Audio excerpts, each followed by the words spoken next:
Good morning, children. After a long break, we are back to school to continue with the online teaching and learning. Now, the purpose of this is to keep you grounded for January when school reopens. If we leave you ajar, you might end up with nothing in your heads. That's why we put our heads together and find necessary that we keep you alive to your books. Therefore, I'm Gab Amwa, aka Bobo, as you all know, and I welcome you to Form 2 class to do online learning English grammar.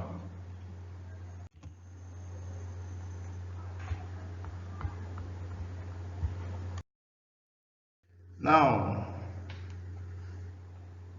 every sentence in English language must have a verb, and the verb must agree with its subject to make a meaningful sentence. It's a common thing that more often than not, people make mistakes in sentence constructions with their verbs and their subjects.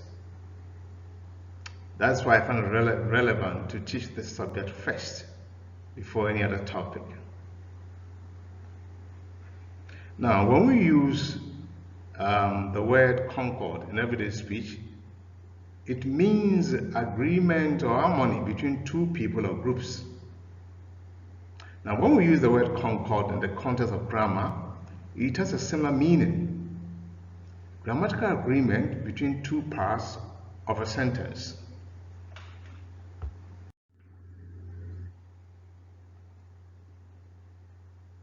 Now, when we say subject-verb agreement, it's when the subject of a sentence and the verb of a sentence agree. It means that if the subject of a sentence is singular, the verb must be singular. And if the subject of a verb is plural, then the verb must be plural to agree.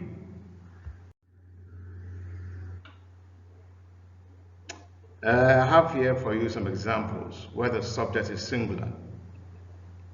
The boy plays football. The boy plays football. Now, the boy is the subject in the sentence. And then plays is the singular verb in the sentence. And of course, football is the object in the sentence. So you can see that the boy agrees with the singular verb, which is plays. For instance, it's wrong to say the boy plays football. Arguably, the correct sentence is the boy plays football. Then 2, the boy is a good footballer. I repeat, the boy is a good footballer. The boy is singular subject in the sentence, and is singular verb in the sentence. I repeat, the boy is singular subject in the sentence, and is singular verb in the sentence. And a good footballer is the supportive phrase that agrees with the antecedent, the boy. Let's go.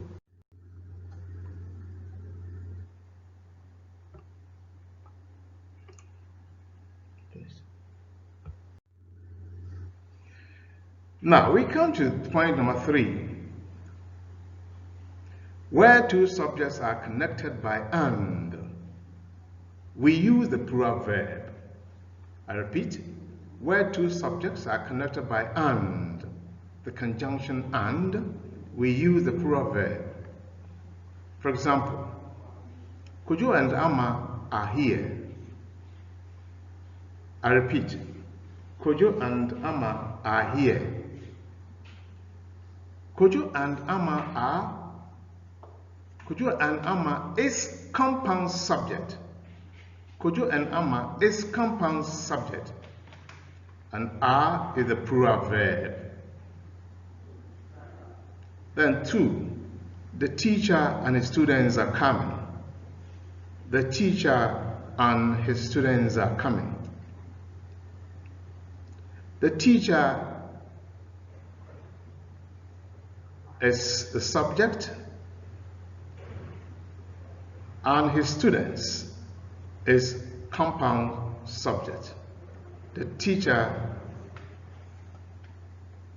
is subject singular, and then his student is compound subject, and our coming is the plural verb. Let me see. Now, rule 4. Where the subjects connected by and are seen as a singular subject, use singular verb.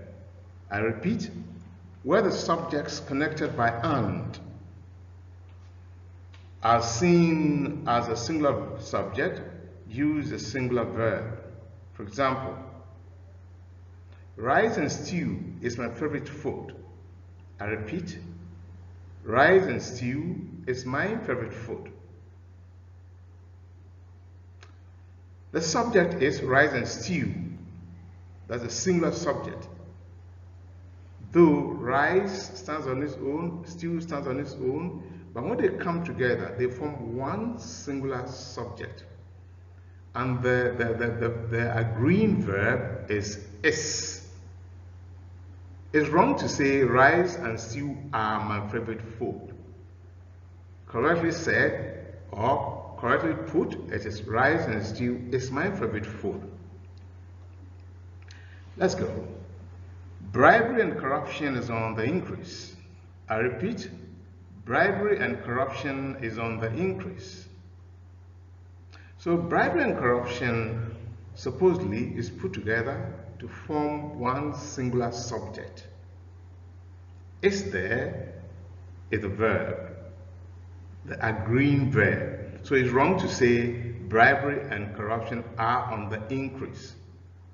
Correctly put, it's bribery and corruption is on the increase. 3. There is effective teaching and learning in my school. I repeat, there is effective teaching and learning in my school. Now, teaching and learning have been put together to take the shape of a singular subject. And then the verb is agrees with it. So it's wrong to say there are effective teaching and learning in my school. Arguably, it's right to say there's effective teaching and learning in my school. 4. The writer and publisher of this book is Mr. Atipo. I repeat, the writer and publisher of this book is Mr. Atipo.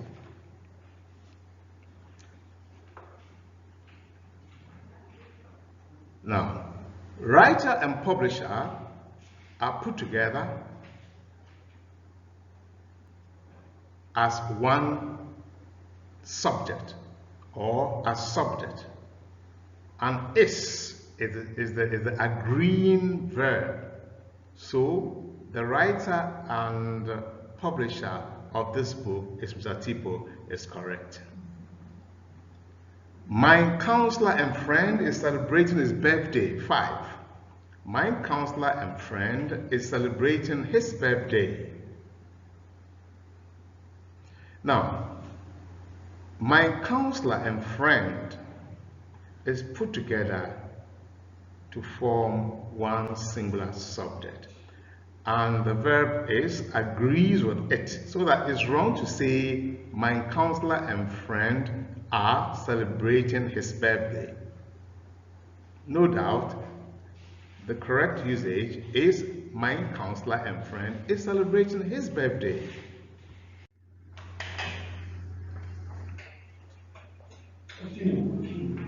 Now, where a phrase separates the singular subject and the verb, I repeat, where a phrase separates a singular subject and the verb, use the singular verb.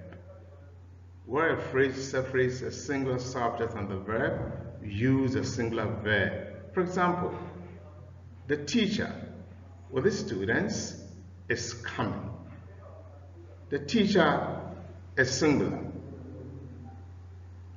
The teacher is a subject. I repeat, the teacher with the students is coming. Now the teacher is a subject and is a singular verb.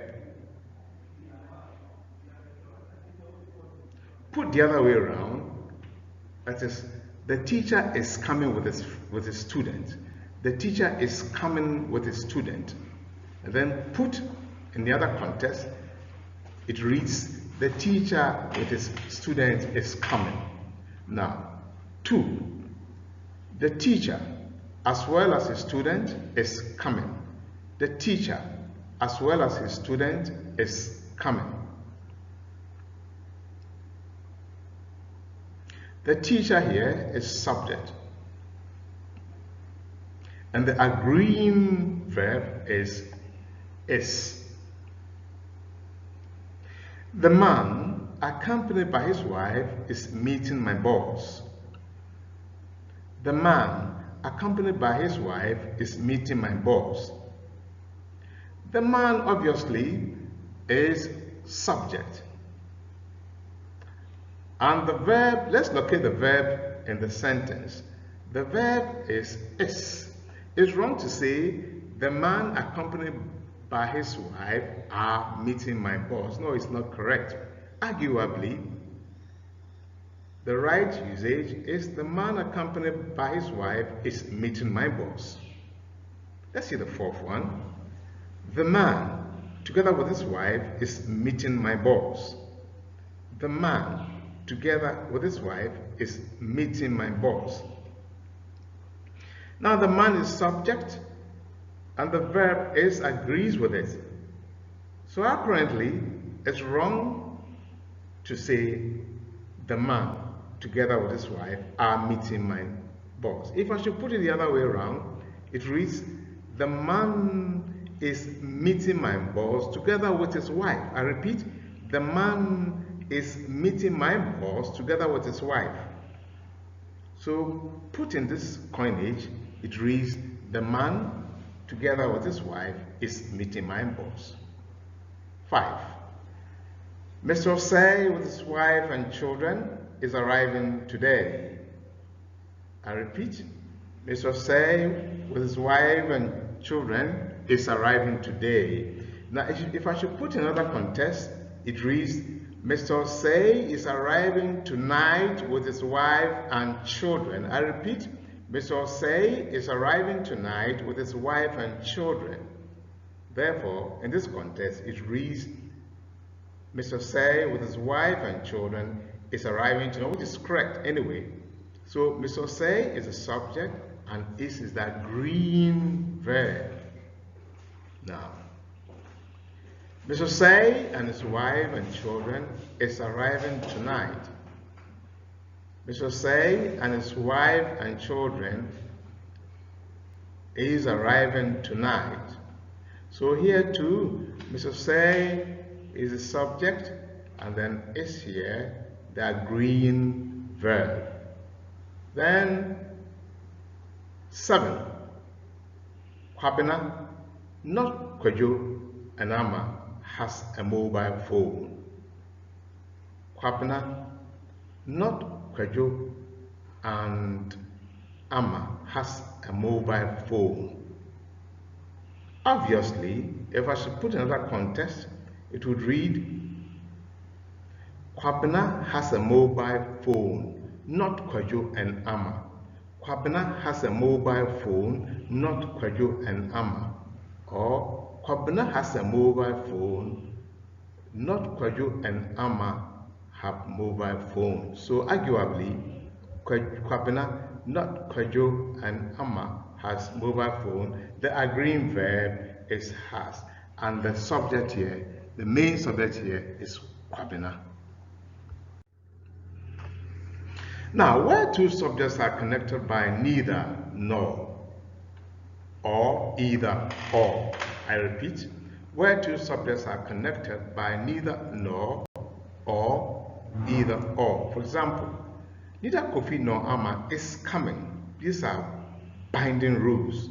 Neither Kofi nor Ama is coming. Now, Kofi is subject, Ama is subject, and the verb, the agreeing verb is. It's wrong to say neither Kofi nor Ama are coming.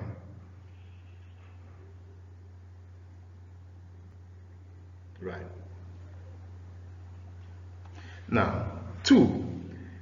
Neither the boy nor the girls are coming. Neither the boy nor the girls are coming.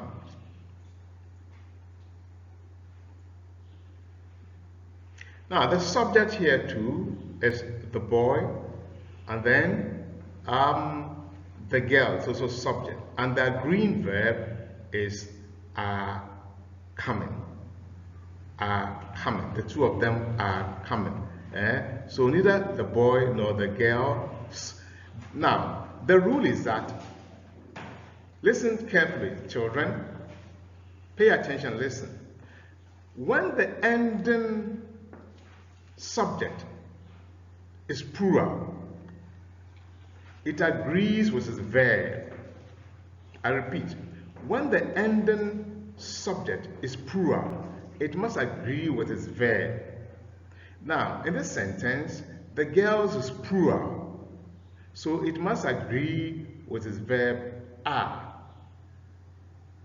Now, supposing I had read neither the boy nor the girl, then arguably the appropriate verb is.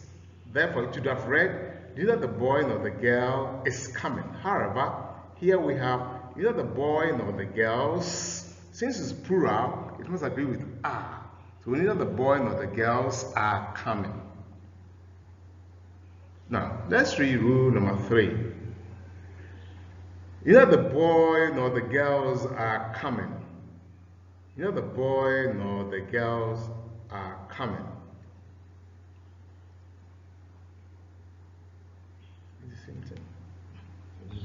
Yeah, so even though we are discussing two people, as in 1 and 2, only one of them, the singular, is taking action. So the verb is singular. Now, B. Where one of the subjects is plural, as in 3, it is placed second to agree with the subject, with the verb, sorry. Now, 4. You listen attentively. Either the teacher or the student has a mobile phone. I repeat, either the teacher or the student has a mobile phone. In this context, the teacher is singular subject. Now, the student too is singular subject. Now, because the student is singular subject and the last subject before the verb has, it has to agree with the verb, and that is has. So arguably, it's correct to say, all right, either the teacher or the student has a mobile phone. Then, either the teacher or the students have a mobile phone. I repeat, either the teacher or the students have a mobile phone. In this context, the teacher is singular, and then the students is plural. And because the ending subject is plural, it has to agree with the plural verb, and the plural verb is have. So it reads, either the teacher or the students have a mobile phone. I repeat, correctly, it reads, either the teacher or the students have a mobile phone. Now, neither is typically used to mean not one or the other of two. Either is also typically used to mean one or the other of two. So let's see subjects that call for singular verbs. The following words need singular verbs: each, everyone, everybody, no one, anybody, somebody, nobody, someone, none, and no one. Let's go for these. One of the boys is here. One of the boys is here. However, it's correct to also say the boys are here. And it's wrong to say one of the boys are here. 2. None of the students in my class is here. I repeat, none of the students in my class is here. It's wrong to say or read, all right? None of the students in my class are here. That's bad English. Now, that's your third one. Each of the students has a mobile phone. I repeat, each of the students has a mobile phone. It's not right to read or speak or say or write. Each of the students have a mobile phone. That's not English grammar. So, correctly, it reads, each of the students has a mobile phone. Now, 4. Anyone who is ill shall receive healing. I repeat, anyone who is ill shall receive healing. 5. Someone is at the door. I repeat, someone is at the door. And then 6. Every one of these chairs is broken. Now let's look at subjects that are collective nouns. I repeat, let's look at subjects that are collective nouns. Now, subjects that are collective nouns. In subjects that are collective nouns, we use the singular verbs.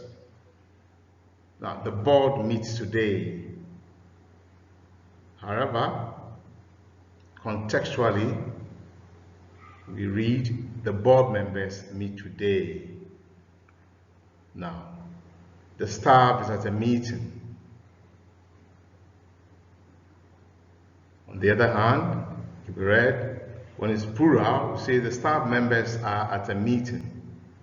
Then, a team of medical doctors is arriving today. A team of medical doctors is arriving today. In this context, medical doctors is falling on this antecedent, the team, for support. So, a team is arriving today is the main pivot. So when we put it contextually, it is a team of medical doctors arriving today. But teams of medical doctors are arriving today. Now the police is responsible for the man's death. The police is responsible for the man's death. It's worthy of note to realize that police here refers to the police as an institution. However, in the sentence, the police are responsible for the man's death. The word police refers to individuals in the police service. I repeat, in the sentence, the police are responsible for the man's death. The word police refers to individuals in the police service.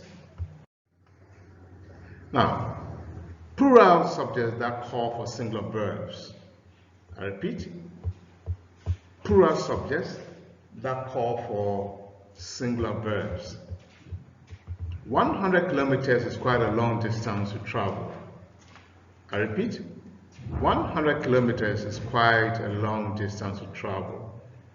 In this context, 100 kilometers is the subject and the verb is the verb, supporting verb, agreeing verb. Now, 2 minutes is all I have to finish this work. I repeat, 2 minutes is all I have to finish this work. So 2 minutes here is the subject and is the agreeing verb. Now, 5 minutes is a lot of time in football. I repeat, 5 minutes is a lot of time in football. The 5 minutes is the subject and the verb is the concordant or agreeing verb.